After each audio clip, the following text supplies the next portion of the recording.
done. कर रहा हूँ start. Okay, sir.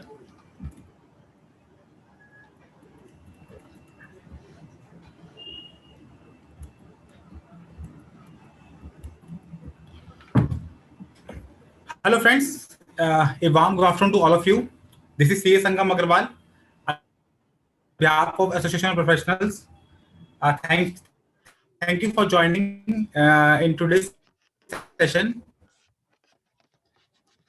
Friends, as you know, that today we discuss about taxability of the fees for technical services. This is the one of the very time we found that many things are covered under fees for technical services, and somehow clients are getting any kind of payments under fees for technical services.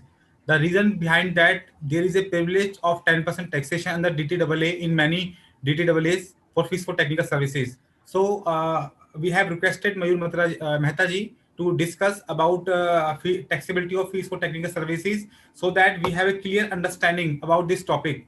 Because in my practical experience, in my practical life, I have found many times many clients are confused.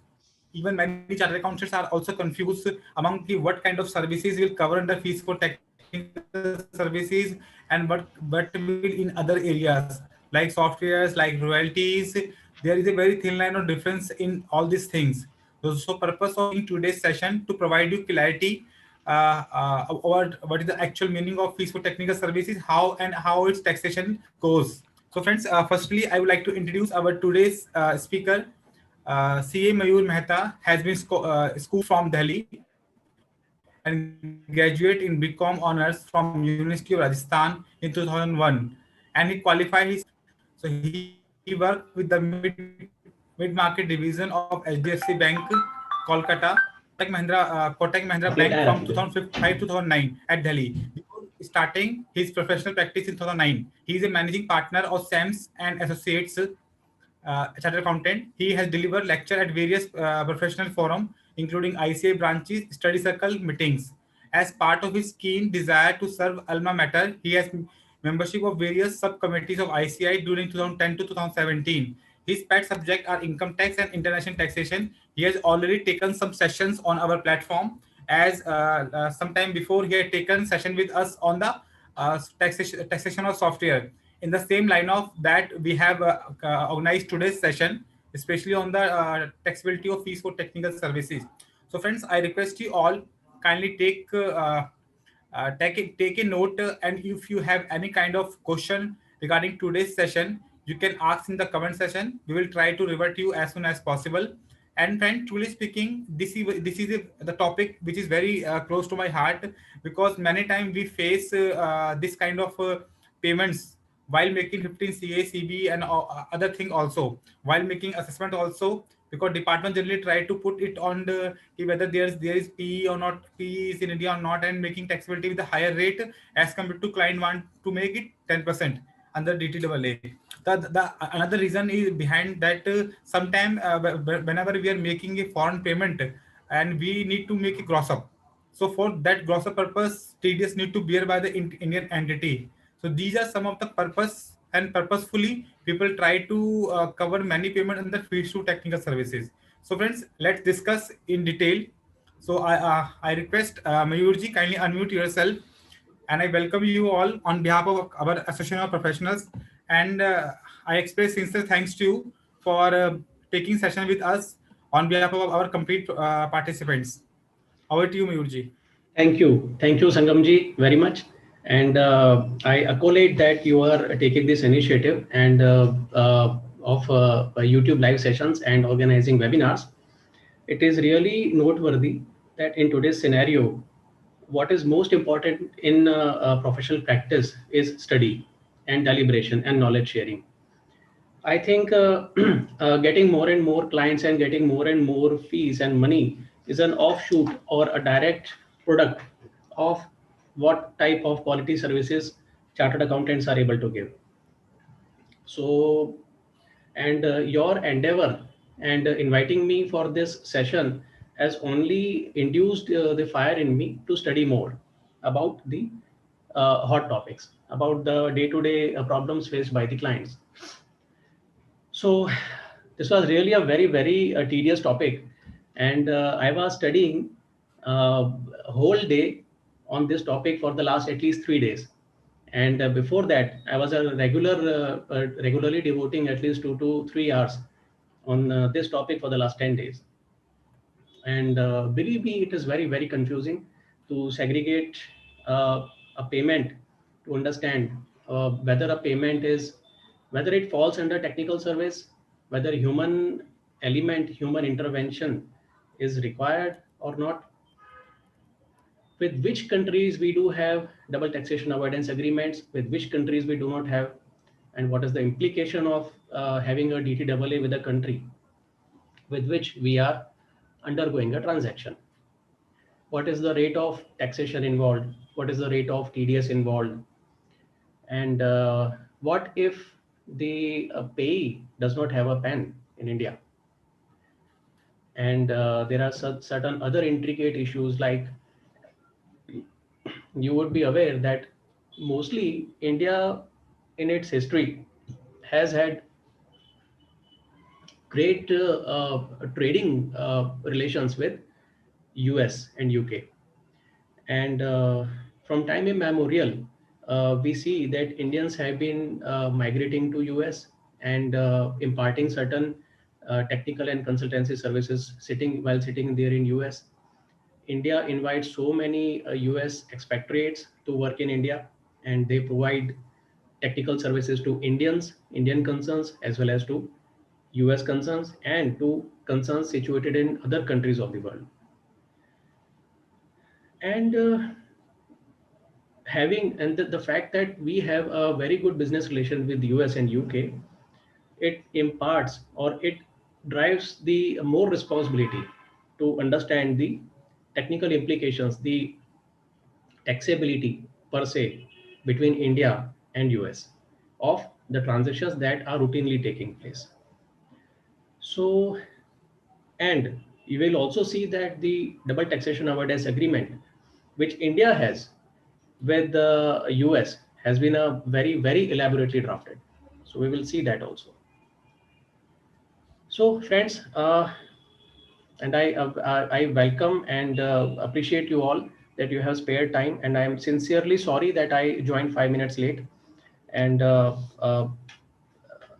it is really very difficult to spare 2 hours during a working day. It's a Friday, and normally we look forward to the Friday evening, or look forward to the having a cool Saturday.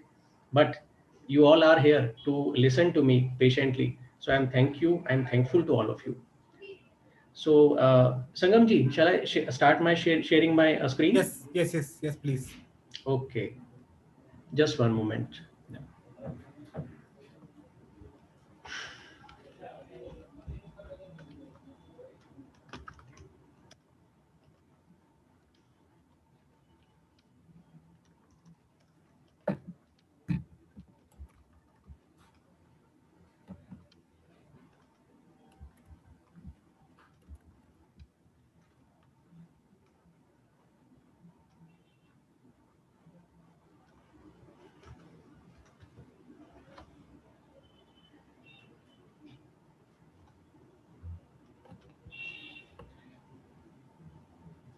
Sangamji, is it visible to It's you? it's visible. Yes. Okay, okay, thank you.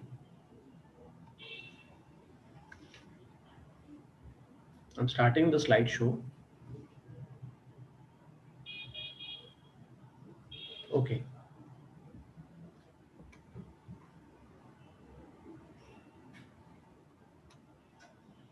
So friends, let us start with a humorous note. You can read, there is a funny text, funny meme written on the screen, which is about the tax structure in India, how funny it is, and what kind of diverse taxes we do have in India. Just for a good humor, good laugh. So whatever we do, we pay taxes in India. Yes. In all kind of things and all kind of situation, we have to pay taxes only. We have to pay taxes. Yes. And no matter whether we are aware of such taxes or not, we have to pay such taxes. Yes. And in certain weird situations, even our taxes are more than the income that the profit earned. This happens. because there are many taxes which are really indirect and which have no direct connection with your business or your trading activity. Like we pay entertainment tax, we pay stamp duty registration fee, we pay interest and penalties, we pay a dividend distribution tax. Dividend distribution tax is again a double tax on profits which have already been taxed. We pay sales tax, we pay property tax, we pay municipal tax, we pay profession tax, no matter whether we are earning from that property or not. So this happens in India. And today only I was discussing with my one of my staff members uh, who has some association with Australian work, and he was telling me that in Australia there is only single rate of GST, 10%, and this GST is not applicable on essential services or essential products like water, uh, like vegetables. And I don't know the situation in India because I am not an expert in GST. But so far as my knowledge goes, we don't have tax on vegetables, but I'm not sure about water. And he was saying that everybody has to pay a flat tax of GST, which is 10%. And they have the due date for filing of the return, which is 25th of February for the last quarter. So effectively, the Australian government is giving 55 days to make the compliance requirements. And in India, we have one return on 11th, I believe, another return on 18th, 20th, and 23rd, maybe. And we have to file these returns on a monthly basis. Whereas there in Australia, they are filing returns on a quarterly basis only. Still, he said that very low or very negligible non-compliance can be seen there. Mostly people are compliant. Yes, mostly people are compliant, and there is so much transparency that people are not. Uh, people cannot. People are. It's not possible for them to do any evasion of tax. Secondly, they are not inclined. They are not induced to do any evasion of tax, because government takes care of your essential requirements altogether. In India, we have so many compliances, still we pay so many penalties, and we are never working on time. Whereas in other countries of the world, we can see the structure, the law structure is altogether different. So it is a something which our Indian government should also try to understand, and to make the laws much more simpler, returns much more cumbersome, much less cumbersome, laws also much more simpler. This is what Indian government should do, which is in the interest of the taxpayer and government and everybody. So that is what we can say good governance, in my view. So friends, let us go to the another meme, the little girl, which is the daughter of a lawyer, saying 2 plus 2. So it depends on the reaction of the teacher, how the teacher is reacting, then she would say her answer. 2 plus 2, it depends. So just on a lighter note, I was searching on some memes on the law and lawyers. So this I found very interesting to share with you all. Friends, why do we study taxability of fees for technical services? India is a developing country, whereas Australia, we know, Singapore, US, UK, Switzerland, these all are much developed countries, and maybe they have developed far earlier than us, maybe 50 years or 100 years back. They have developed. And these are the countries which are exporting the talent to other countries. So more often we would see that US citizens are coming to India to give technical advice here, or UK citizens are coming to India. Rather, Indians going there and giving their technical advice just for the sake of giving and returning back. In our case, definitely India has a great pool of talent, and Indians go abroad and they work there, but for good. So they go there for good. So not to return. They are working there as salaried employees, and this is how they become residents of US and UK. Whereas it is not the case with the US and UK citizens coming to India. So this has necessitated Indian government to enter into double taxation avoidance agreements with the other major countries, other major economies of the world. Why? Because mostly what happened, US, UK, they mostly follow the double taxation avoidance system, which is based on the OECD model.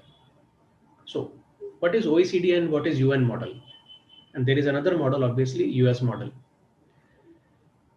In OECD model,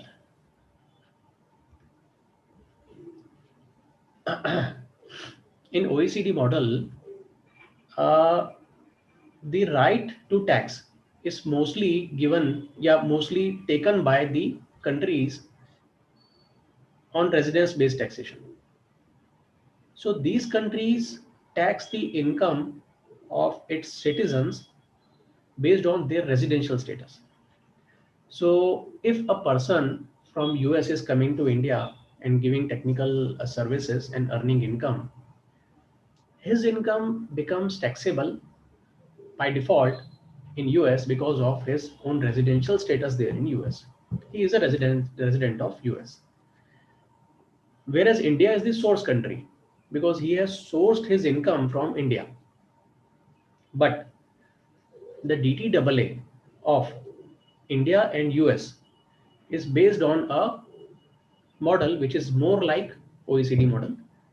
Now it's a separate, we can also call it a separate model like a US model, but most of the articles are uh, taken from the OECD model. So what happens? Mostly these developed countries, when they enter into the trade with developing countries, they try to garner more share of taxes.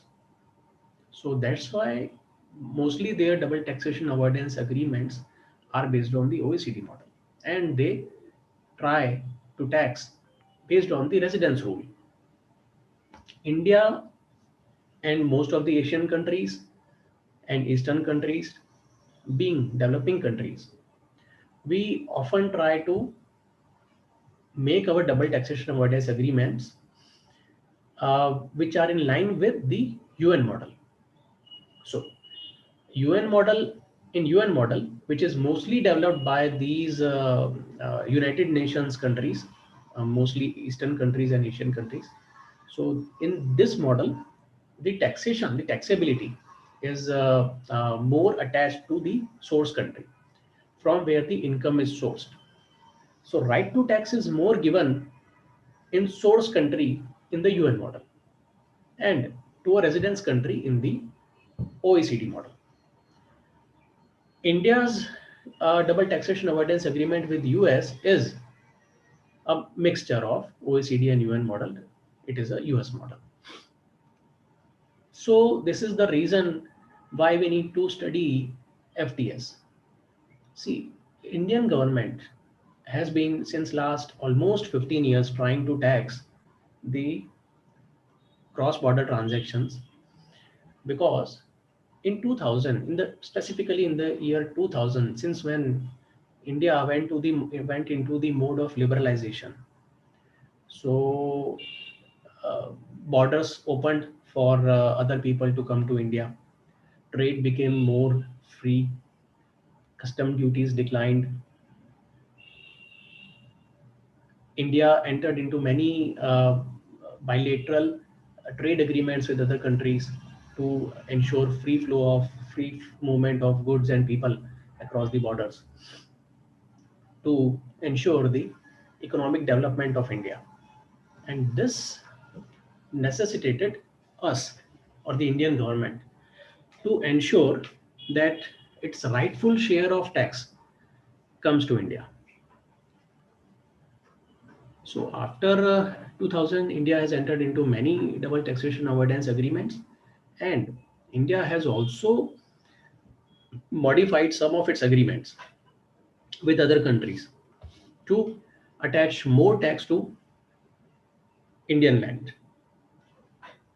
So this is the reason why we need to study fees for technical services in great detail, so that we are able to understand whether a particular service or a particular transaction is taxable in India or not. No matter whether you are the businessman, you are the payer of the money, or you are the receiver of the money, or you are the tax consultant of the client, you have to understand what is FTS. Because if we don't understand and we do not do our compliance or do our obligations, fulfill our obligations under Indian tax law, we are caught red-handed and we are also penalized, or our client is penalized, and which is not in our good interest. So we have to understand the FTS in detail.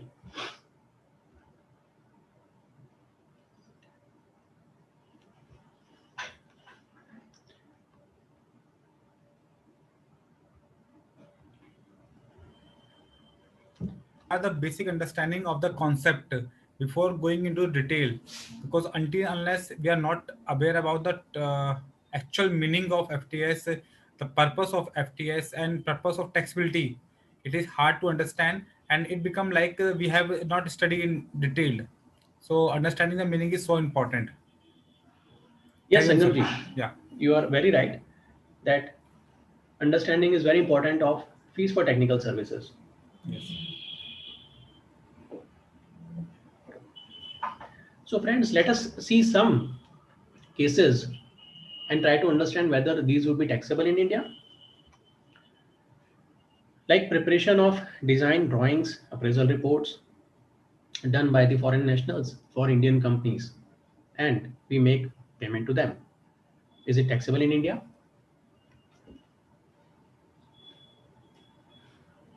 We invite engineers from there, and they come like to Maruti or Hyundai for examining and improving the fuel efficiency of engines, and they provide their technical expertise. Is it taxable in India? Impact test on cars to check their quality. Sometimes Indian companies send their cars abroad for getting the impact test done on the cars to check their safety measures, to check their safety deliverables, and then only, as per the Indian auto sector norms, these cars can come on roads. Obviously, uh, India is much lighter on the part of adherence to laws. Still, in India, we need to see whether the cars we are traveling in are they safe or not. So for that, Indian companies have to get their cars tested for their safety. Indian companies, they get their intellectual property rights registered in India as well as in other countries to ensure that trademark infringement does not happen anywhere in the world.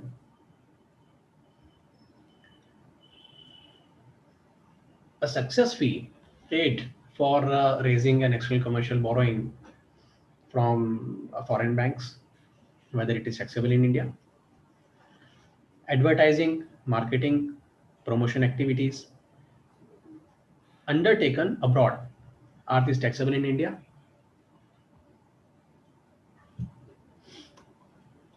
Data processing activities, for example, medical transcription done by foreign companies for Indian doctors or Indian hospitals. Is it taxable in India?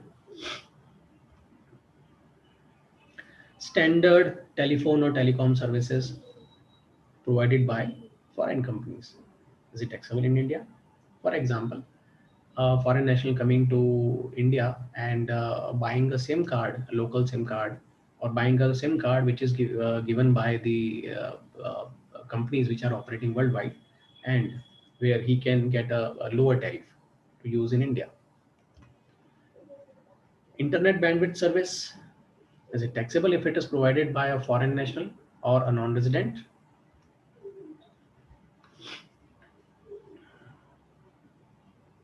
Friends, I have divided my scope of the presentation in the following aspects. So what is meant by technical services? How do we go about defining technical services, and how does the Indian Income Tax Act and the double taxation avoidance agreements, they define technical services? Then we will see how FTS is taxable as per Income Tax Act. We will look into the retrospective amendment done by Finance Act 2010 and Finance Act 2007 to Section 917, which is the main taxing charging section of fees for technical services. Then we will see the taxability under the double taxation avoidance agreements with special reference to Indo-US double taxation avoidance agreement. Then we will deep dive into the TDS withholding tax provisions. We will also see the penalties for non-compliance. So,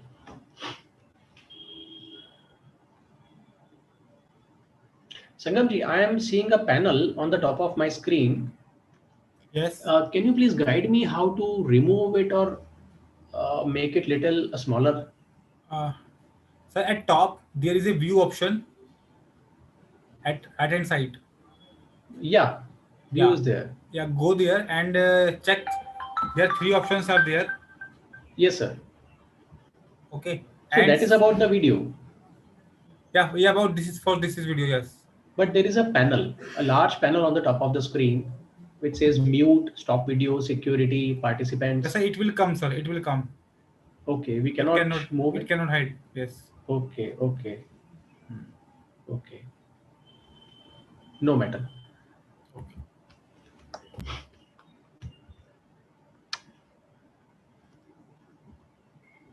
So friends, we are seeing this section 917, which is about incomes which are deemed to accrue or arise in India. Section 917 speaks of the income by way of fees for technical services, which is payable by the government or a resident or a non-resident. In case of government, it is always taxable in India, no matter where the services are utilized. In case of a resident payer, it is taxable if it is in respect of services utilized in a business or profession carried on by such person outside India, except where. So in all the cases, the business has to be carried on in India, or the services have to be utilized in a business or profession or any other income earning activity being done in India. In both the cases, like in resident or in non-resident, the case is same.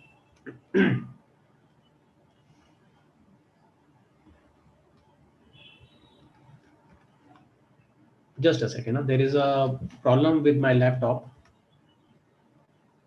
I am seeing a special yellow colored, yellow bordered window, which I am trying to remove. Yeah, now it is removed. Okay. Sangamji, my screen is being shared. Hello. Sangamji, can you hear me? Hello. Sangamji. I hope I am not disconnected.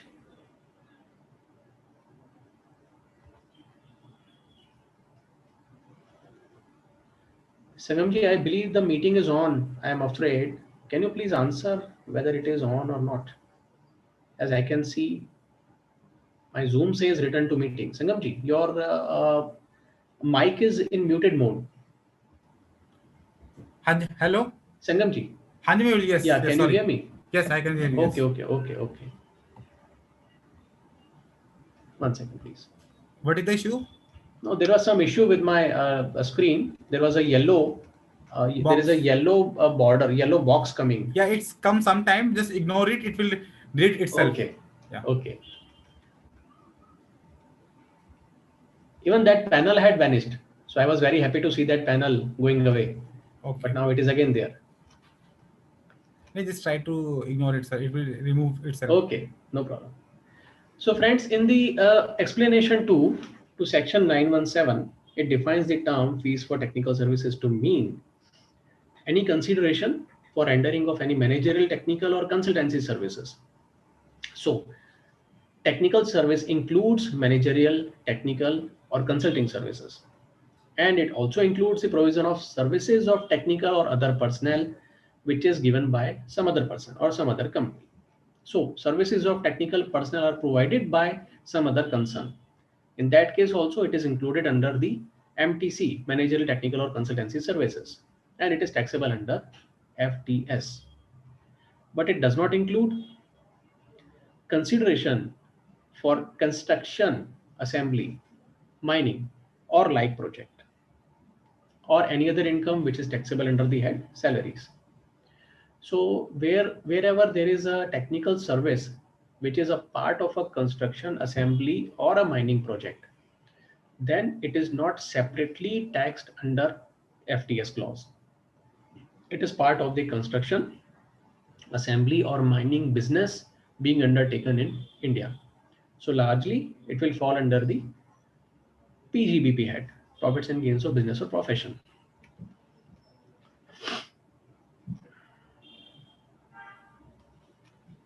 Here we see what is included in technical services. Friends, Supreme Court in GVK Industries case 371 IT Act 453 had held that, oh, what is this? 1 second, please.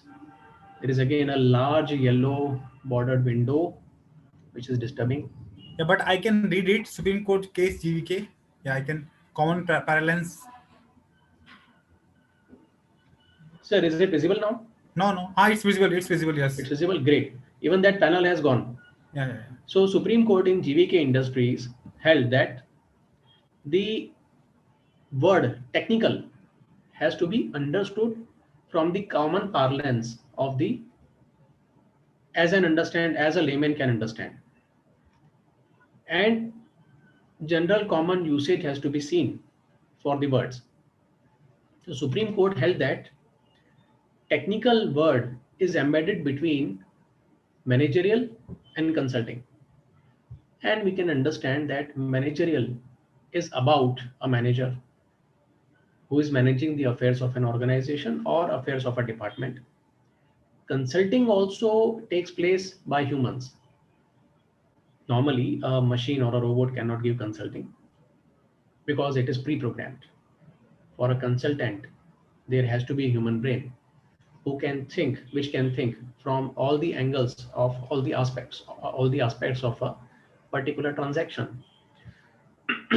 So Supreme Court held that technical service also has to have the human element embedded in it, and it is called societer associis. This is the uh, principle of interpretation of statute sometimes used by the courts in India, that the meaning to a term should be given where it is vague. The meaning of the term should be given by the uh, terms which are surrounding that term. So if there is a particular sentence and one term is incomprehensible, then the meaning to that term should be assigned looking into the words before that term and words after that term. So here managerial and consulting, these two words are important. So let us see what falls under the term managerial services. So there are many judgments like inter-tax testing services 175 taxman 375, which is an advanced ruling given by the authority for advanced rulings. Our Dalmia case in which Supreme Court has given the judgment, and JK Bombay Limited in which Delhi High Court has given the judgment. to mean that managerial services. These include the management of industry or a business. Professional qualification is not necessary. There has to be some managerial skill required and available with the person or with the team who is managing the industry or the business. So it is about managing all the affairs, managing all the functions, managing all the departments of a particular business activity, managing all the resources which are required, managing the manpower, managing the resources, managing the finances, managing the production line, managing the marketing people, managing the sources of funds, managing the deployment of funds, and managing the infrastructure. And there are very many other aspects, other functions involved in any business. So management includes management of all such functions, including people's activity. There has to be a direction, like a director is giving a direction.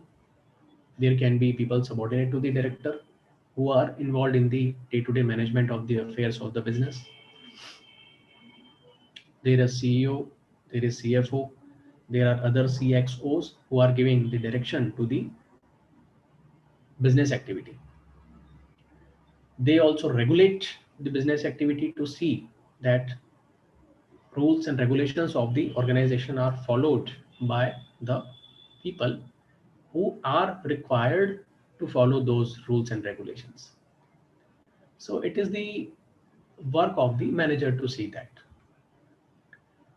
Superintendents, supervision and superintendence of day-to-day activity, day-to-day working, day-to-day production, other functions, like there is procurement, there is manufacturing at different stages of the product place going on. Then there is marketing activity. So superintendence of very many aspects of the business involves people, requires people who do the superintendence. So superintendence is also a key requirement of managerial services. Sometimes they are not involved in the policy making processes, because policy making is normally the a task of the top management. But these uh, managers, they are required to see that the policies of the company or the department as a whole are complied with by the teams. So overall management we can say that is included in the term managerial services. Friends, in case of technical services, it has been held in many judgments that human intervention is must. A robot or a machine cannot give technical services, though a robot or a computer which is pre-programmed can perform some task, but it is different from giving a service. Performing a task is different from giving a service, because here the computer or the robot is not concerned with as to who is using his service or who is using its service. Any person using a computer software or using a machine, maybe of any age, maybe of any gender, maybe of any qualification or education, or maybe of any mood, computer or the robot has to give the same desired result, and for a particular stream of the inputs given. So it is not a service which we can say that it is oriented towards the requirement of the user. So in case of a technical service, it has been held by courts that human intervention is must. Expeditors International India Private Limited versus ACIT, 2 ITR, Tribunal 153. So Tribunal ITR, second volume, 153 page, Delhi ITAT had held that human intervention is must. In Skycell Communications Limited also, this was held. Estel Communications versus CIT, again, Delhi High Court has given the same finding. Friends, no professional qualification is required to give any technical service. Only thing required is experience, particular experience or a particular skill to give any advice which is of a technical nature.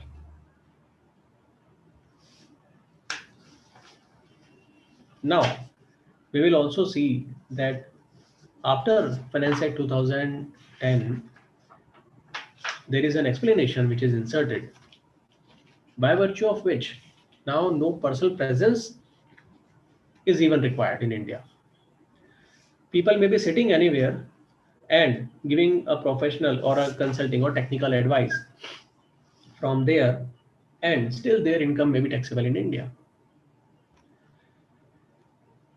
However, the services must have been utilized for business in India. The non-resident who is giving this service, he may not have any presence in India. He may not have a place of business in India. He may have never come to India, but and he may have rendered his services outside India. See, even these services might have been rendered outside India. But if these are for the purpose, if these are utilized for the purpose of business being carried on in India, then it is taxable in India.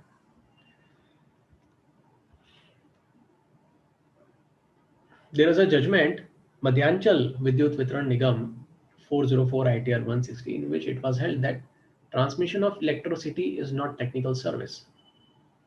So I have cited this case just to give an example that human intervention is must.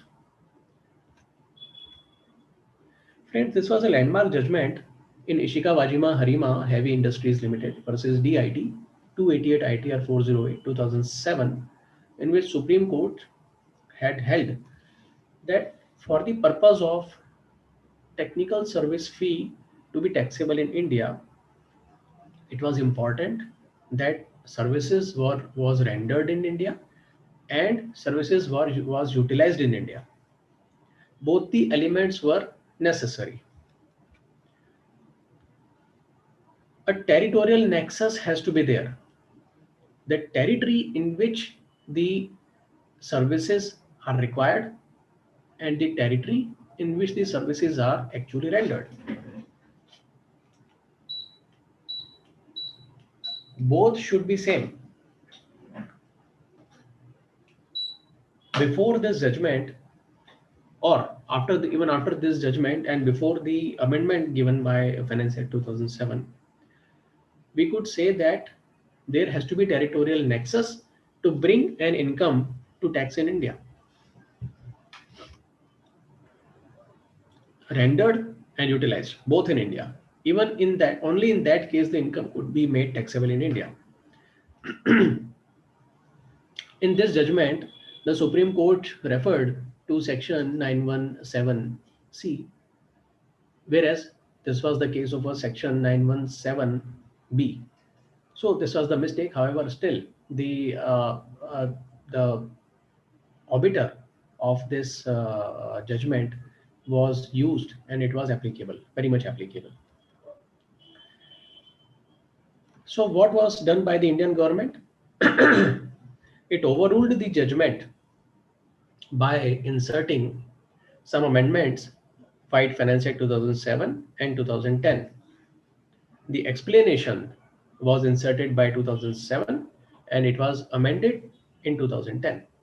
Explanation to Section 9. Now, friends, let us see what this explanation says. Again, friends, so Indian government is always a front runner whenever it comes to removing any doubts, which nobody may have in mind. Still, we see many sections and many amendments coming into the act which start with this phrase for the removal of doubts. So even they went on to say that Supreme Court, a highly learned judge of or highly learned bench of judges, of very experienced judges of Supreme Court, they gave the judgment while their minds were in doubts. So which everybody can understand that it is not possible. But just to bring this section with a retrospective effect, these clauses are inserted. So the cases, the game which the government or the department has already lost, the rules of that game can be changed. So it was given that it is hereby declared that for the purposes of this section, income of a non-resident shall be deemed to accrue or arise in India under clause 5, 6 or 7, and shall be included in the total income of the non-resident whether or not the non-resident has a residence or place of business or business connection in India. The non-resident has rendered any services in India. So even if the services are rendered outside India, if these are utilized in India, then these are very much taxable in India. Just imagine a person sitting abroad. Just imagine from the viewpoint of the person sitting abroad, who is a professional or who is an experienced person or who has some certain skill, and he is providing some service there abroad, not in India. And the outcome of that service is being utilized in India for some business in India. He might be aware or he might not be aware of the fact. How does it matter to him or to my mind if I am sitting abroad? How does it matter to my mind where my services are being utilized? And what is the ultimate goal of the services that I have given? I am sitting abroad. I am sitting in UK or Switzerland or Dubai or any other country, and I am giving service to a person who has come to me there in my country for asking for professional advice from me, and I have given my services, and now I have taken my fees and he has gone. How would I be concerned as to where he is coming from, where my services, where my professional advice is going to be utilized? Is it for the purpose of earning any income from any source in India or from abroad? I should be least bothered. Nobody would be bothered by the fact or to see as to the ultimate purpose or ultimate end use of the services. A person comes to me, I give an advice, I charge my fees for my time, matter is over. But now it will be immaterial as to whether the non-resident has rendered services in India or not. If these are utilized in India for any purpose, for earning some income in India, then that income becomes taxable there. See, not only it becomes taxable there, it also afflicts, it also attaches a liability on the payer to deduct tax at source. And if he does not deduct tax at source, payer does not deduct tax at source, the payer is deemed to be an assessee in default. And there are interest, penalty, and also imprisonment implications attached. But from the angle of the payee who has received the income outside India, how is the government going to nab him? That boss, you are sitting there, you have earned some income, and that income by virtue of the Indian Income Tax Act is taxable in India. So there is no territorial nexus. Still, that person who is sitting abroad, he becomes taxable. He becomes liable to income tax in India, which is a very weird situation. And such kind of situations always tend to give rise to disputes. And these disputes are not small disputes. These are not small disputes like which a CIT appeal or an income tax appellate tribunal can bring to a ultimate end. These disputes involve large corporations, and these large corporations, in order to ensure their safeguard their future in India or in other countries and future profitability and the wealth of their shareholders, they ensure that they ensure to take the judgments, to take the cases to the level of the Supreme Court. So just imagine the kind of energy, time, and money that is wasted while contesting such kind of uh, disputes in courts. Somebody of our like mind he is also the concerned finance minister, he or she is also a human being, like the way we are also human beings. So we cannot say that these are ridiculous judgments or ridiculous amendments in the law. There must be some circumstances which invited or which induced then government to bring into effect such kind of amendments. But to my mind, there could be better ways to make the income taxable in India if actually Indian government, Indian territory has a right to tax that income. There is a territorial nexus. It should not be a one-sided affair. It should be also seen from the angle of the foreign companies who are doing business in India and who are bringing their money, their manpower, their infrastructure, their machines, and their expertise to India for the purpose of business.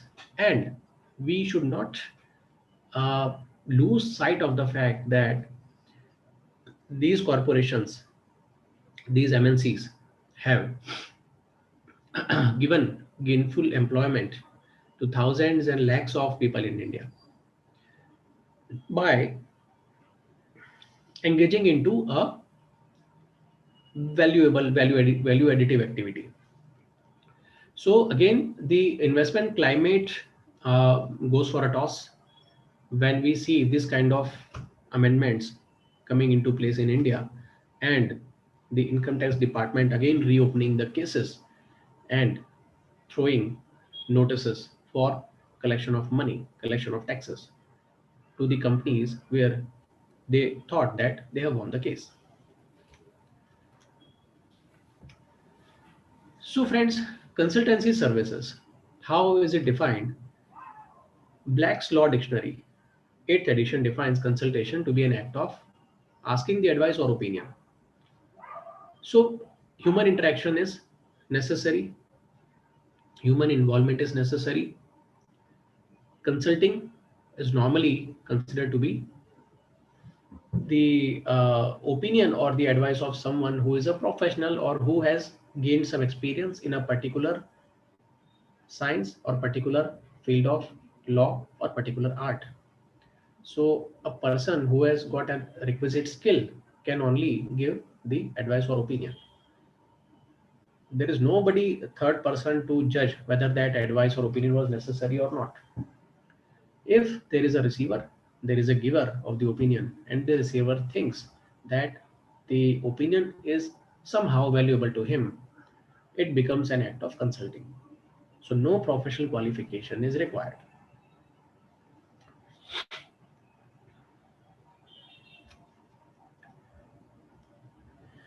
There is this fourth limb in the definition of technical service, which is given in the explanation 2, which says the provision of services of technical or other personnel.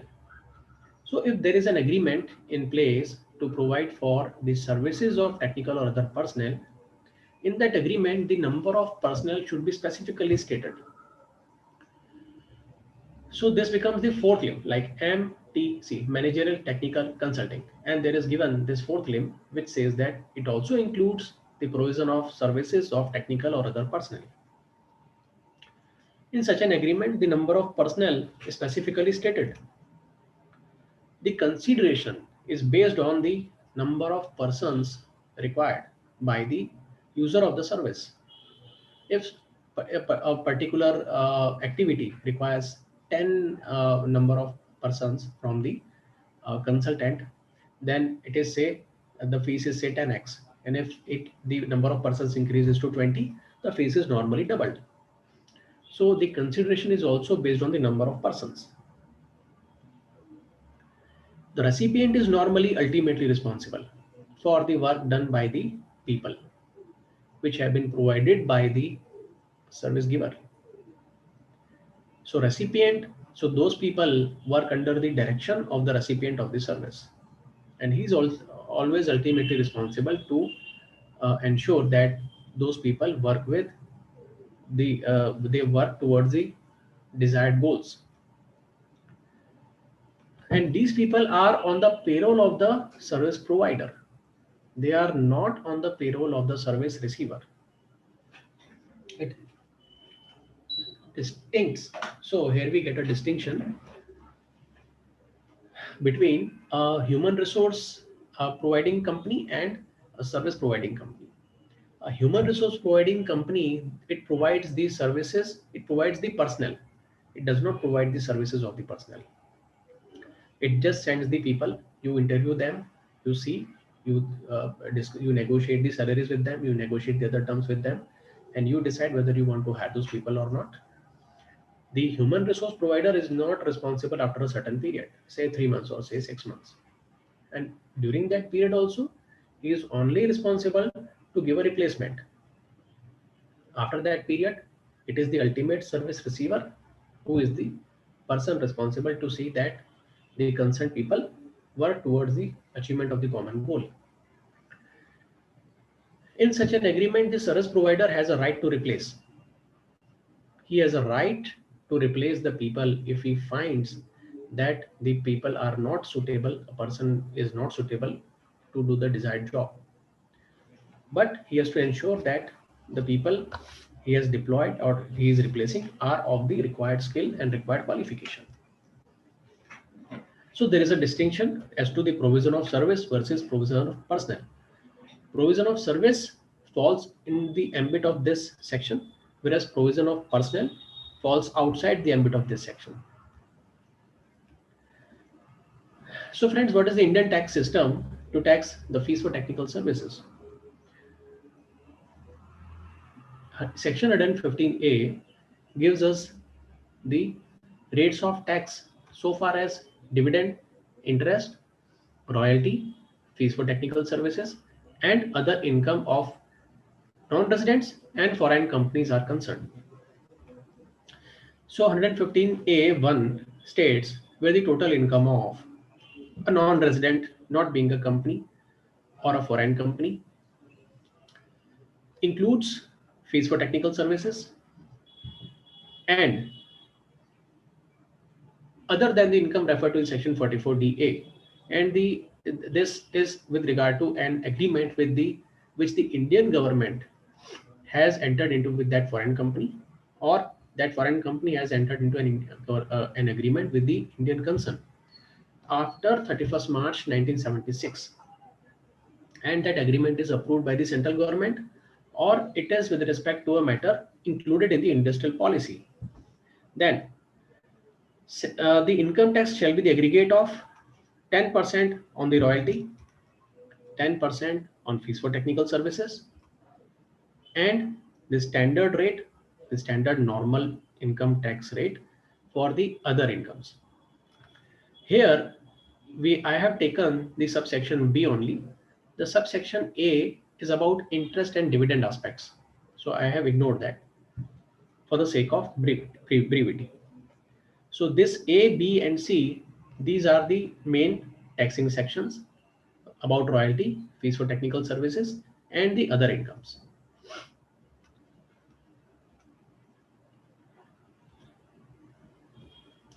Friends, subsection 3, it restricts allowability of any kind of expenditure or allowance from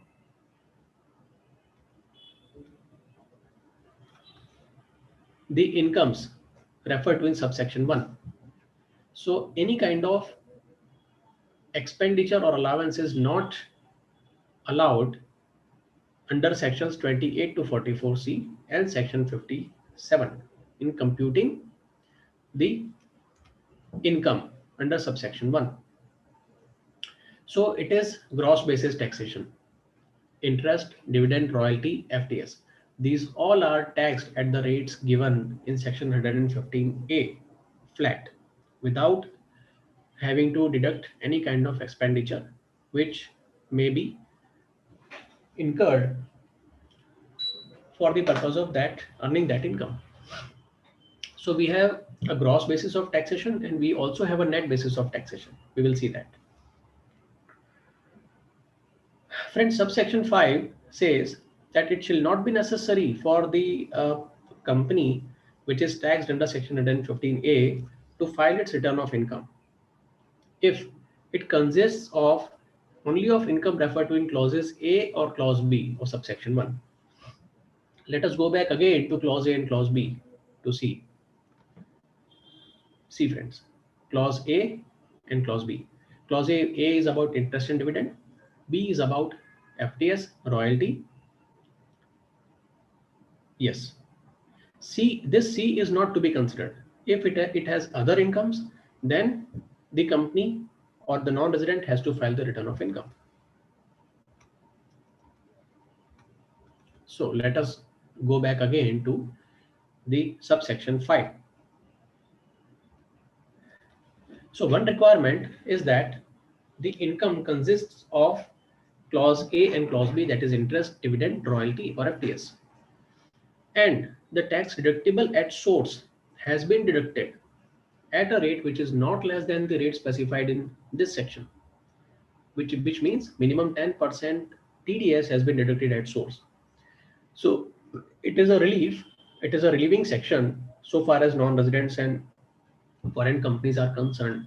See, if they do not have any other income which can be attached to a permanent establishment like a business income or any other income, they only have interest, royalty, FTS, then in that case, these companies are not required to file a return of income in India. So this is a very important section for all the professionals to understand.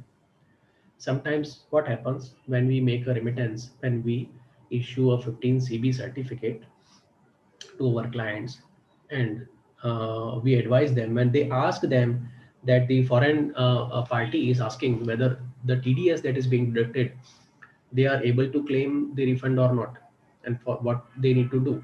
Sometimes what happens is that professionals, they issue 15 CB certificate, sometimes taking a flat rate of 20% or a 40% flat rate.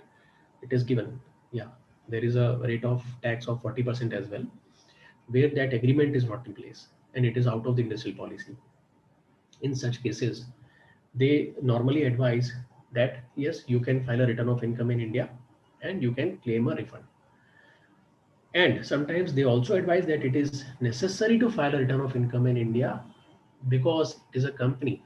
So in case of a company, there is no threshold limit. A company has to file its return of income no matter what its income is. So sometimes we also advise that such income is taxable in India and return must be filed. Otherwise, the penalties attaching to the non-filing of return are attracted. So which is a wrong perception. In such case, there is a relief given. If there is a proper TDS deducted, then filing of income tax return in India is not required.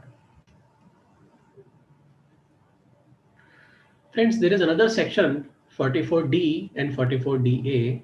We will see line by line, which talks about the gross net basis of taxation. Okay, so let us see what does section 44D say. Friends, section 44D is normally not applicable now.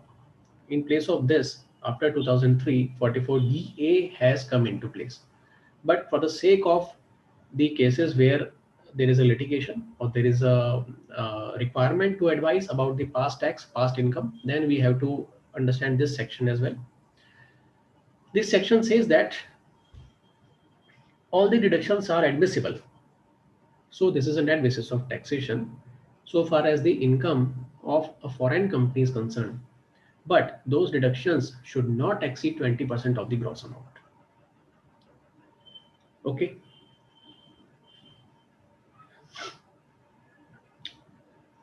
Clause B says that this section is not applicable or no deduction is allowable if the agreement has been entered into with the Indian government by the foreign company after 1976 but before 2003.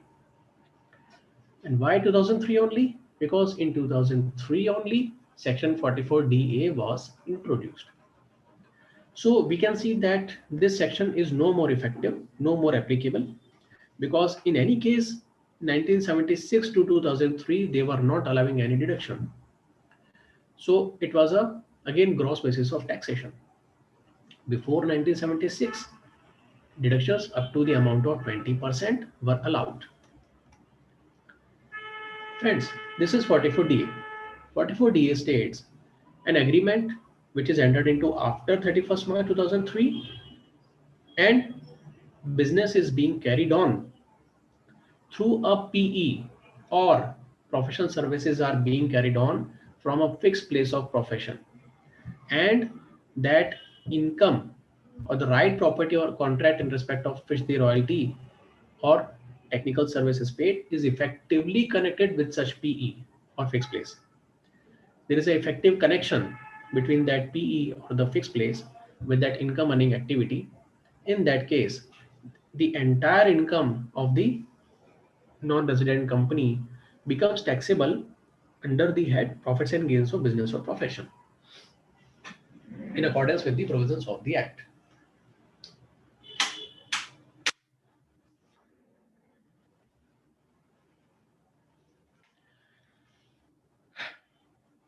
However, no deduction to be allowed if there is an expenditure or allowance which is not wholly or exclusively incurred for the such PE or fixed place, and there is any payment to its head office or any other office otherwise than towards reimbursement of actual expenses. So even when there is any apportionment of expenses being incurred for Indian PE and for the head office or for any other office situated in any other country, in such cases apportionment is not allowed. The expenditure should have been wholly and exclusively incurred for their PE in India. No apportionment is allowed. So the judgment of the assessing officer has been taken away. He is not required to judge as to how much amount can be attached to the Indian business and how much of amount can be attached to the foreign activities. If there is even a single rupee which has been stated to be incurred for the foreign activity, then the entire expenditure is disallowed. Further, it says that such section, in this case, section 44BB shall not apply. 44BB is about exploration of mineral oils. Friends, 44DA subsection 2 says that it is necessary for the non-resident or the foreign company to keep and maintain the books of accounts under 44AA and also to get the accounts audited by a chartered accountant under 44AB. So tax audit is compulsory. No matter what the turnover of the company is, if there is a PE and the company wants to be taxed on net basis of taxation under 44DA, then accounts have to be audited. 44BB is about exploration etc. of mineral oils. This section is talks about the companies which are engaged in providing services or facilities or giving plant and machinery on hire for the extraction or production of mineral oils. Then a sum equal to 10% of the aggregate amount is deemed to be the profits and gains of business or profession. So it is like the presumptive taxation scheme, which is 44 AD, ADA, and AE. So it is a similar section, 44BB, which is only available to companies which are engaged in the exploration of mineral oils. In that case, 10% of the amount can be offered for tax. And this is applicable only when 44D, DA, or section 115A is not applicable. Friends, also let us see the applicability of ICDS, Income Computation and Disclosure Standards. ICDS 4, which is about applicability of tax accounting, applicability for tax accounting purposes, computation of income from construction and service contracts. Friends, 43CB talks about the manner of tax accounting, which should be percentage of completion method. So if there is an year end and a project or a service contract is in a work in progress stage, then how do you attach the revenue or the future revenue or the contracted revenue to the activities which have already taken place in the concerned financial year? So in all such cases, it has to be a percentage of completion method which should be used to calculate the tax income, the income which is subjected to income tax, irrespective of the accounting treatment done in books of accounts. However, there are two exceptions given. When the duration is not more than 90 days, then project completion method can be taken. So if the duration is say 60 days, only 30 days have lapsed in the financial year, and 30 days are going to lapse in the or going to fall in the next financial year, then no income may be offered in the current financial year, and the entire income may be offered in the next financial year on the basis of project completion method when the project gets completed. It has to be seen and ensured that the project gets over within 90 days period. If it stretches beyond 90 days period, then there might be a reopening of the assessment because you have not offered the income in the previous financial year. Or the second exception is that where the project is such that it involves indeterminate number of acts over a specific period of time. There are so many different multiple acts, and some may be for 1 day, some may be for 5 days, some may be for 15 days, and requiring different amount of resources, different quantum of resources, different quantum of personnel, and different amount of money. In that case, the entire contract revenue, the service contract revenue, can be amortized or can be offered for tax on a straight line basis, because it is difficult to attach the number of activities or the expense or the incomes in a particular period.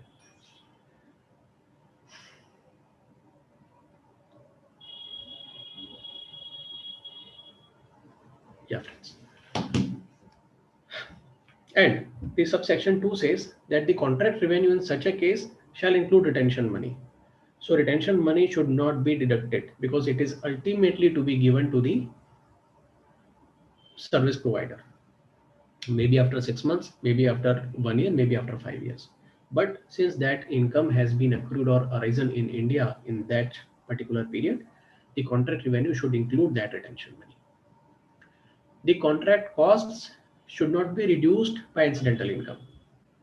If you have some spare funds and that funds are deposited in a term deposit with the bank and some interest is earned, or they are invested in a mutual fund or invested in shares and some dividend is earned, then that dividend or interest should not be reduced from the contract costs.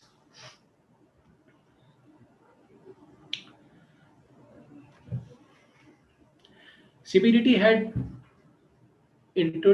issued a circular in 2017 March and clarified that ICDS shall also be applicable for computation of income on gross basis, that is 115A, for arriving at the amount chargeable to tax. So ICDS is also applicable for 44DA purposes and 115A purposes, right?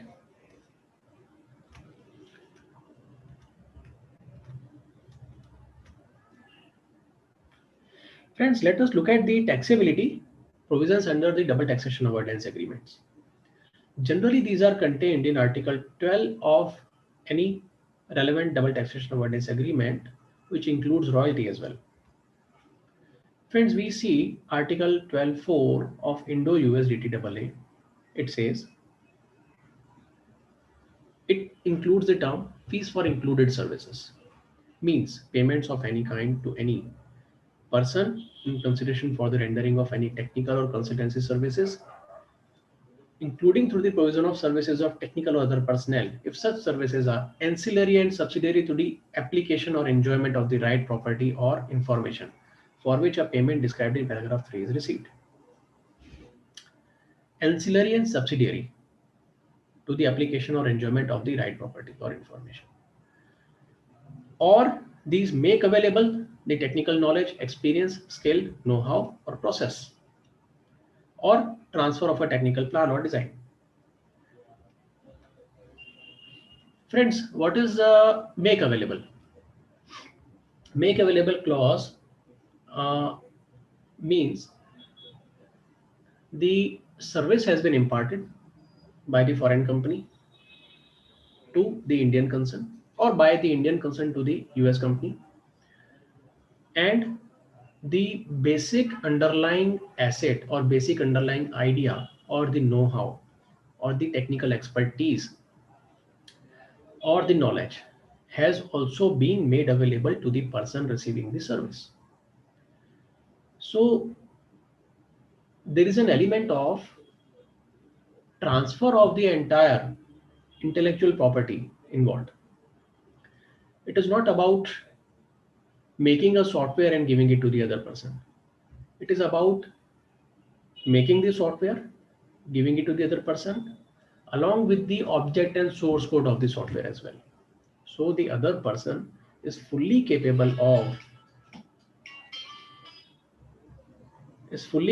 of using that software and customizing and modifying the software on his own without having to go to the person who made the software. So it is about a case of making available the technology or the technical expertise to the person receiving the service. It will, and then he will be free to engage the original service provider or engage the services of any other service provider if he wants to further modify the software. So I've just given an example that the copyrighted article and the copyright itself entirely has been given to the service receiver. In that case only, the technology has been considered or has been understood to be made available. So make available is a necessary ingredient in Indo-US DTAA. And there are certain other double taxation avoidance agreements also where the make available clause is there, including Singapore and UK. There is an exception which says that fees for included services does not include services that are ancillary and subsidiary to the enjoyment of the property, but these are also inextricably and essentially linked. So, which means these services are a part and parcel of the original contract. The property or the asset which has been given, which has been imparted with, cannot be enjoyed without that technical service. So even though it is ancillary and subsidiary, the portion of the service in the entire contract is ancillary and subsidiary, as well as it is inextricably and essentially linked. So it is essential also. Without the service, without the training, the install, we can have an example like services which are inextricably and essentially linked. We will see that later. This excludes fees for included services, also excludes rental of ships, aircraft, containers. These exclude educational institutions. So if you are taking any training by educational institutions in US and you are paying the fees to them, it is not part of FDS. It is not part of fees for included services. Or these services are for the personal use of the individual or the individuals making the payment. These are not for the purpose of business use. These are for the personal use. Or these are taxable under the Article 15, independent personal services. There is a specific article, independent personal services, which are given by a professional firm. Therefore, these are taken outside the ambit of Article 12. Friends, Article 12.6 says that paragraphs 1 and 2 FIS shall not apply where the business is being carried on through a permanent establishment situated therein. There is a PE or a fixed base. In such cases, there can be no FIS or no fees for included services. In such cases, the taxability shall always be shall always fall in Article 7, business profits, because there is a PE as per Article 5. Or Article 15 shall apply, which is about independent personal services. A professional service is termed as independent personal services in the double taxation avoidance agreements. And generally, Article 15 is there to tax independent personal services. Friends, let us have some illustrative examples of incomes which are qualifying as FIS. Services pertaining to registration and enforcement of intellectual property rights. Friends, we saw in the initial slide that we questioned ourselves as to whether IPR registration and enforcement services are taxable as FIS or not. So these are actually taxable. And such kind of examples which I am citing here, these are part of the Indo-US DTAA. So India-US double taxation avoidance agreement has been so elaborately drafted that many case studies are also given there, including many examples, to make it clear as to what comes into the ambit and what comes outside the ambit. So there is a success fee. It is part of FIS because there is a consulting element involved. Advertising, marketing, promotion is also considered to be a technical service. Examples: not qualifying as FTS, assistance in making stray purchases. So you engage somebody there as an agent and who is just making purchases on your behalf. Payment made to him does not qualify as a fees for included services. Standard telephony service, cellular, outside the ambit of FIS. Interconnect charges paid to telecom service providers. We know these had been a point of contention between the large telecom companies in India also in recent past as to the interconnect usage charges, IUC. So if these are paid to the telecom service providers abroad, this is outside the FIS because no human element, no human intervention is involved. Provision of bandwidth, internet facilities is outside. Freight, C&F agent services, loading, unloading, etc. Everything is outside FIS because there is human element involved, but no consulting involved. It is just a contract of service. Sourcing services in relation to goods. Again, akin to the assistance in making stray purchases. Here, it is not stray purchases, but a particular definite sourcing of the goods.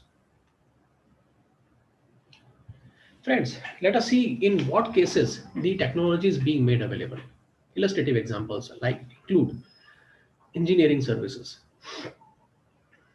In such cases, the technology or the skill element, the knowledge element involved in the service portion itself has been imparted with and given to the service receiver in hard copy form or in soft copy form, which may be readable by the machines, but the object and source of the service is given. Likewise, architectural services, FIS, these fall under the make available criteria. Computer software development, if it is given along with the source and object code, you develop a software for somebody, you give him all the rights to modify the software the way he wants, it will fall under the ambit of FIS. Biotechnical services, food processing services, environmental and ecological services, technical training. Again, if it is part of the educational training, then it is outside by virtue of the paragraph 5, which we just saw. If it is technical training imparted, then yes, it is made available. Not qualifying as made available. Services given by overseas lead managers for managing a GDR issue. Standard telecom service. Service is not made available. Quality assurance, assessment and certification activities. See, this is very, very important. And friends, many of you would have clients who are engaged into the pharma industry, who are actively involved in the pharma industry. And those businesses, pharma industry exports a huge chunk to US, and US procures major chunk of its imports from India. We know that there are the world class level manufacturing companies situated in Gujarat also. So these companies have to obtain some certifications and some quality assurance assessments from the US authorities like ANDA. There is a US authority called ANDA, and every company has to obtain those certifications as to the safety and quality of the goods being exported. Those certification activities per se will not fall inside the ambit of FIS, because no skill or no expertise being made available. They are just giving a certificate. Reviewing project documentation and providing expert opinion. Again, this is outside the ambit of FIS. Providing commercial and industrial information. There are many websites who provide, many agencies, many companies like Dun& Bradstreet, Standard & Poor's. These provide industry information and commercial information of competitors. It is outside the scope of FIS.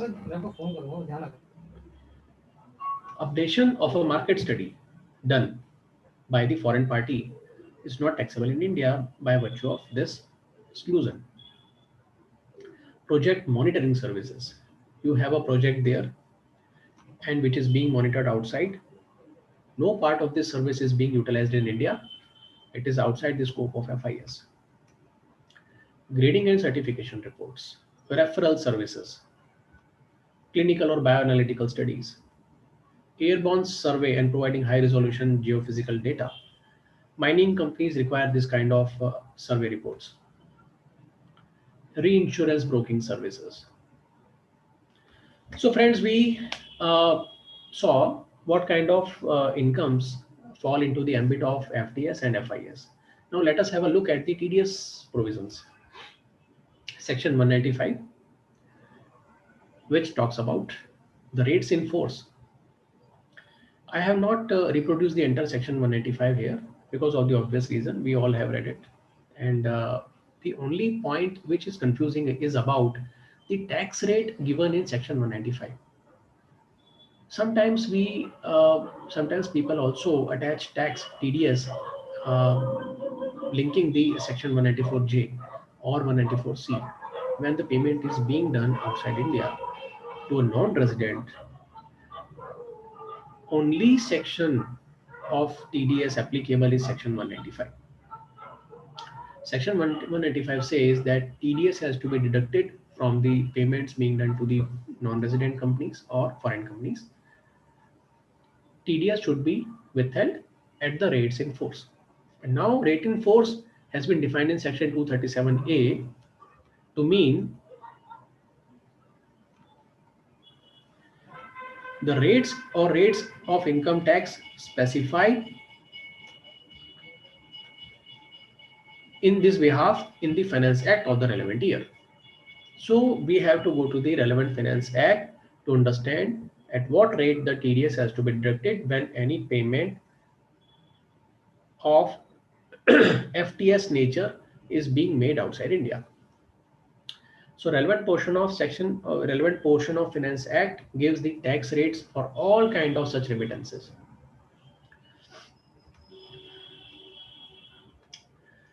Circular 728, which was issued by CBDT, it clarified that the rates in force given in section 237A for the purpose of section 195 should be the rates given in Finance Act of the relevant year. This circular clarified that even for the purpose of DTAA, the tax should be deducted at the rate provided by the Finance Act or the rate given in the DTAA, whichever is more beneficial to the assessee.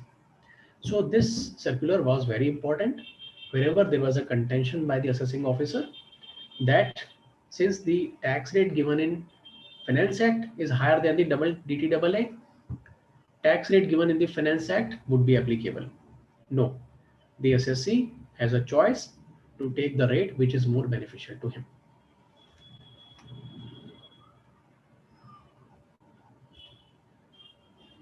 And mostly, friends, the DTAA or mostly or maybe all the DTAA give a tax rate of 10% or more than that. I have not seen any DTAA where the tax rate is less than 10% for FTS. It is minimum 10%. So by virtue of the 115 section 115A, we can come to a conclusion that TDS, if it is deducted at the rate of 10%, which is given in 115A, or DTAA, the return filing provision is not applicable. So return may not be filed by the foreign company if it does not have a P in India, it has no other income than interest, dividend, FTS or royalty, and its entire income, entire remittance has been subjected to TDS by the rate which is given in section 115A itself, which is 10%.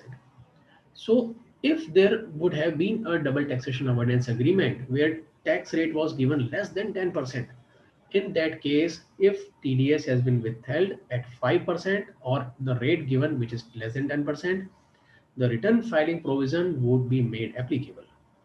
So in that case, foreign company cannot take the benefit of the subsection which allows it to not to file the return. Friends, what happens if the PAN is not there? PAN is not given. In such case, how can we file the TDS return on behalf of that company under Form 27Q? And if we do not have, if the company does not have the PAN, then by virtue of section 206 AA, TDS has to be deducted at the rate of 20%. So in that case, what happens? There is an amendment in section 206 AA which came in 2016, which says, see, 206 AA subsection 1 says that TDS has to be deducted at the higher of the following rates in case there is no PAN, which is rate specified in the relevant provisions of the Act, or the rates in force, or 20%, whichever is higher. So 20% is the minimum rate. If the rate in force is 40%, then TDS has to be deducted at the rate of 40%. So 20 becomes minimum. By virtue of subsection 7, which was introduced in 2016, the provision shall not apply to a non-resident or to foreign company in respect of payment of the nature of 194 LC or as may be prescribed. Now, what is prescribed? So we have to go to Rule 37 BC. The Rule 37 BC says, in case of a company, foreign company or a non-resident, 206 AA provision of not having PAN and having to undergo a higher TDS will not be applicable if the deductee furnishes what? His name, email ID, contact number, address, certificate of being resident of that country or specified territory, or a tax identification number. And if in case no such number is available, then a unique number on the basis of which the deductee is identified by the government of that country or the specified territory of which he claims to be a resident.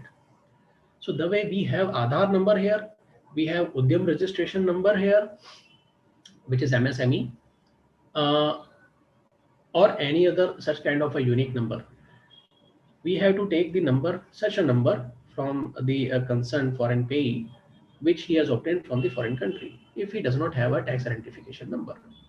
So if these four things are available and these are mentioned in the form 15 CB, which we issue for the purpose of making remittances abroad, TDS might not be deducted at the rate of 20% if that company does not have a PAN in India. So we have to understand, this is a new learning that we have got today, that obtaining PAN is not compulsory in India. Obtaining PAN by a foreign party is not compulsory. if he wants to be governed by section 115A and want to pay tax at the flat rate on gross basis. But if he has a PE, then if he is a PE and there is a profit and gains of business of profession, then not only PAN is required, tax audit is also required. Friends, I have concluded my presentation. I hope I was comprehensible. This is one more thing. Ignorance of law is no excuse. So judge says this. So if a common layman, uneducated fellow who has never gone to school, he does not know any law, still he is bound by all the laws of the land. He has to know GST, he has to know income tax, he has to know FEMA, he has to know FERA, he has to know Companies Act, he has to know all other possible laws of the land where he is residing. So it is a very vicious circle one may get caught into, and government or the tax system is always after such people by all means to collect as much taxes as possible. And ignorance of the law is no excuse for anybody. Friends, if you have any questions, I'll be happy to Yeah, reply. Mayur, there are two questions I have given in chat box. Can you see the chat box? Uh, Or I can read that? yes, sir. Yeah. There is a Shubham Garg, our member. He want to ask that, sir, if the person sitting in India deduct TDS on the payment made to outsider for service, how the outsider will take the inflow of TDS? Okay. See, we have to see, Shubham ji, thanks for the question. We have to see whether the concerned payee, outsider, concerned foreign company, is governed by any double taxation avoidance agreement or not. Firstly, we have to check the DTAA. No matter when the TDS was deducted, DTAA was referred or not. Even if flatly Section 195 was made applicable and tax was deducted at higher of the rates, there was a discounted rate given in DTAA, still that person, that foreign receiver has an option to take the advantage of double taxation avoidance agreement. If suppose he finds that in DTAA there is a much beneficial rate, maybe say 10%, and the TDS was deducted at the rate say 20% or 40%, and the foreign party thinks that if they file a return of income in India, they may get a refund. So in that case, they have to file a return of income in India and claim the tax credit. There are very many ways of taking the credit of taxes paid in India when they pay the tax on that income outside. So certain forms have to be filed along with the income tax return to claim the tax credit. There are very many ways. There are multiple combinations, multiple methods of calculations involved, and which particular calculation is attracted is given in the concerned DTAA. So in order to get a refund or in order to get an adjustment of the taxes paid in India, they have to file a form with the Indian Income Tax Department and also file the ITR. If they don't want to take a refund, they just want to take a credit of the taxes paid in India, then only that form is required to be filed. There is Yeah, another Shubham. question from Shubham Garg ji. Okay. A person from USA providing technical services in India will file ITR and pay tax on that income in India. So will he be required to pay tax on that income which he earned in US also? Income was earned in India or income was earned in US? Yeah, actually there is two kind of income he is earning. One is from India and one is from outside India. So whatever income he is earning from India, then definitely he is paying tax in India accordingly. And do he require to pay any tax on the income which is earned in US also? If that person is a resident of India, Yes. then his global income is taxable. Yes. If that person is an NOR, not ordinary resident, Yes. then the income which is earned from a business or profession set up in India is taxable in India. Yes. If the person is non-resident, then only Section 9 incomes are taxable in India, Hmm. no matter whether the services are rendered in India or not. If the services are utilized in India, then that income is taxable in India. And as I can assume, if I assume that the foreign income is not utilized in India, then that income is nevertheless, it is never taxable in India. Okay. Only the taxes paid on the incomes which are earned in India, that income is taxable in India, and for that one has to judge on the basis of the amount of tax paid in India. Yes. Uh, Maybe these two questions were asked by a participant, and if any other question will come in the comment section later on also, we will discuss with you and try to revert on that. You can also have a track on our this session because some people are asking the question later on also because many participants are not available live because of due date of GSTR 9 and GSTR 9 and 9C. That is day after tomorrow. So some participant will see the recorded session and they will ask their query post session also in the recorded mode. So, friends, I assure you that we will try to revert you as soon as possible. You will post your query. We will try to get the expert opinion from Mayurji and try to revert your question as soon as possible. So, firstly, I want to express my sincere thanks to Mayurji to take this very important session. As I told you in the beginning, this session is somehow is very close to my heart because I also work very much and deal in the FTS day in day out. So I correctly said that this session is very close to my heart. And truly speaking, I also take very much inputs from today's session that will definitely help in my professional practice and as well as for the professional practice of other CA brothers. So kindly accept our sincere thanks for this session, Mayurji. Thank you, Sangamji. Thank you very much, and I thank all the participants to give me a patient hearing and listening to me amidst this a very hectic day. And this, I am the only person who has been benefited with this session. Thank you, Sangamji, very much.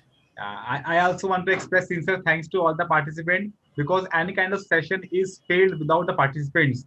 So the role of participants are very much and their number and their appreciation are really very motivating factor for me and the speaker as well. So friend, with this, I request all the friends, those who are watching this session, kindly like this session and subscribe our YouTube channel so that you can get the information of upcoming sessions and get the recording of the previous session also. With this note, friends, thank you very much for joining. See you in the next session. Thank you. Thank you. Thank you, sir.